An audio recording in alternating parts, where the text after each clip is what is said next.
Keita. Madamu Bintou Keita niwe umukuru wa misiyo ya Loni ikorera muri Congo, akaba ari nawe umukuru w'ingabo za MONUSCO nazo za Loni zikorera muri Congo. Aheruka kubwira abantu bo mu kanama k'umutekano ya Loni gikuru New York, ababwira ko amakuru afite nuko M23 yagabye ibitero, ikaba ubungu aribo bari ahantu hitwa Rubaya mu majyaruguru ya Kivu, ndetse ni muri Masisi, muri biriya bice. Akanavuga ko kuba bahageze ko gucukura kwabo bashobora kungukamo amadolari 350 buri kwezi, ndetse bakavuga ko hagati ya 10 na 20% ya reserve yose y'ayo mabuye tantalum y'isi, reserve yose yo kwisi, ko hagati ya 10 na 20 ko ayo mabuye hari ahantu Rubaya. Ubwo rero nagira ngo mbabwire ko ibintu avuga bitanafatika neza cyane ko mbese yabivuze ni nkaho abo bantu bo muri M23 ari abantu bateye nk'ahantu mbese atari iwabo, kuko niho nshaka kugera nuko Rubaya niryo zina ryonyine ni mu Kinyarwanda. Abantu bahatuye kuva kera n'Abanyarwanda, so abungu nuko babaye Abanyekongo, ariko tuvuge ko mu bwoko babarirwa mu bwoko bw'Abanyarwanda. So nukuvuga ko n'abantu benshi rero bo muri M23 mu barwanyi, mu basirikare babo,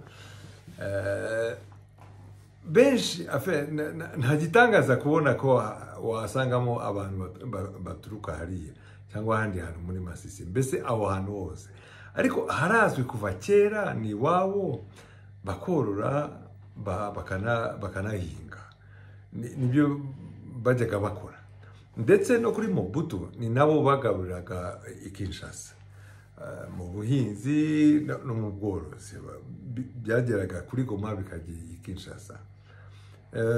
Ariko kuva mbese ayo mabuye atangiye kuvugwa muri za 90 na aho hantu hatangiye, hari abantu batangiye kuhacukura.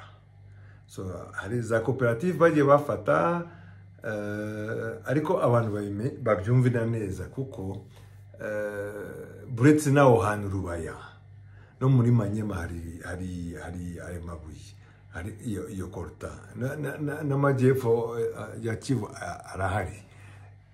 Ndetse navuga ko ayo mabuye aboneka ahantu hose, kuva uhereye kuri majyepfo ya Katanga uzamuka ukagera kuri muri za Kivu, ukagera ni Burundi, ukagera no mu Rwanda, kugeza i Bugande, umuntu ageze hagati aho hose iyo korta irahari.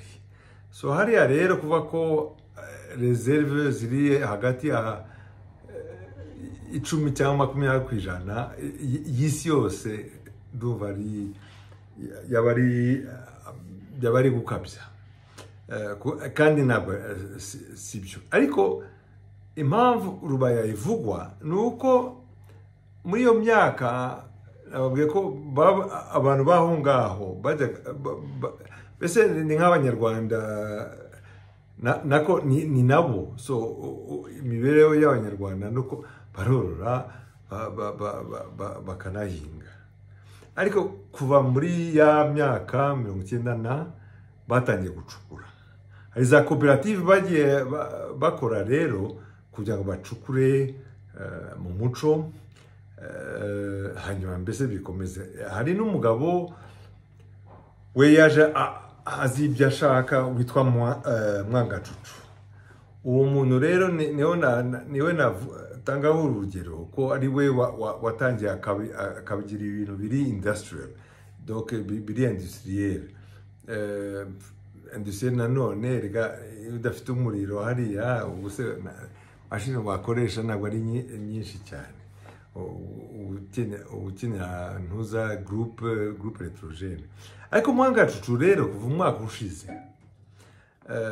twavuga ko ari nawe wacukuraga kurusha abandi kubera ko yari yabipanze.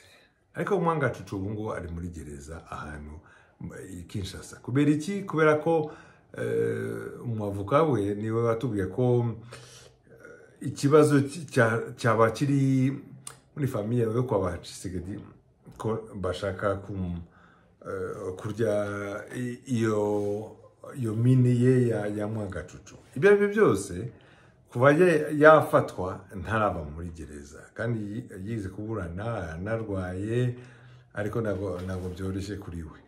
Ariko kuva bamufata hari interahamwe, donc milisi yitwa Nyatura, interahamwe iwabo ni Nyatura, nabo ni b'Abanyarwanda bo muri Kongo, batojwe bigishijwe ingengabitekerezo ya jenoside na FDLR. Mbese ni nkaho wavuga ko ari barumuna ba FDLR. Abo bantu rero nibo bahafashe bamaze birenze umwaka ubu. So ukibaza impamvu icyo gihe cyose Bintou Keita atiza abavuga, ndetse na nyuma baje no gufatanya n'ingabo z'i Burundi izari zaje muri cya gikorwa cyo kugarura umutekano hariya n'amahoro na forces zo muri East African Community. Ingabo z'i Burundi, Nyatura na FDR nibo bari bahafite iki gihe cyose. Ndetse mu kwezi kwa kabiri hari igihe k'uyu mwaka hari igihe M23 yahateye, ariko bahateye kubera ko hari abantu b'abashumba n'inka zabo bari barafatuye hariya, Nyatura ibafite. So icyo gihe M23 icyo bakoze baje barakwita gatoya, bacana umuriro, hanyuma nibura babashije kujyana n'abo bantu, babajyana ahantu bashobora n'inka zabo n'iki byose, ahantu bafite umutekano. Ariko izo nkuru zose mbabwiye ntabwo Bintou Keita yigize azitangaza, yigize azisangira n'abandi bantu. Nta muntu mbese hariya New York cyangwa navuga i Kinshasa mbese babikurikirana, buretse ko ndabizi ko ingabo, birazwi ko ingabo za MONUSCO zirabizi kuko zikwekaho ko hari igihe babafasha. Rero biratangaje ko Bintou Keita abizanye ari uko M23 ihageze. Nyamara ni ukubesha M23 kabiri, kuko ibintu ntabwo mbese iyo utangiye kuzana ngo ayo bashobora kuba bakorera, ni nkaho uvuga ko ari byo bakora. Unabivuze kuriya ushatse kuvuga ko niki kintu cyabazaniye hari, kandi atari byo. Uko byagenze nuko abantu kubera kwicwa, kubera guhohoterwa, amaherezo M23 yaraje yirukana Nyatura, yirukana FDLR, abarundi bamaze kumanuka mu majyepfo, ariko nuko byagenze. So M23 yaraje ni iwabo, ariko nanone n'abasirikare. Ni ukuvuga ko M23 ubu ngubu nibura babishubije abari basanzwe babikora. Ubu y'amakoperative yajyaga akorera hari nizo zikorera hari.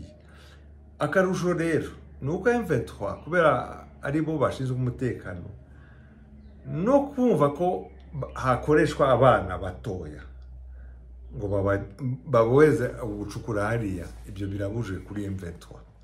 Nta mwana wahasanga mu gihe M23 ikontorora hariya. ikindi rero ni uko nta umunyamuryango nta na member wa M23 wemerewe kujya gucukura. So icyo bo bakora wenda bashobora no gufatanya n'abandi bagakora bikorwa bindi byo gufasha abaturage, ariko ibyo kujya gucukura ntabwo M23 ibyemerewe. So harimo ibinyoma byinshi byavuzwe na Bintou Keita.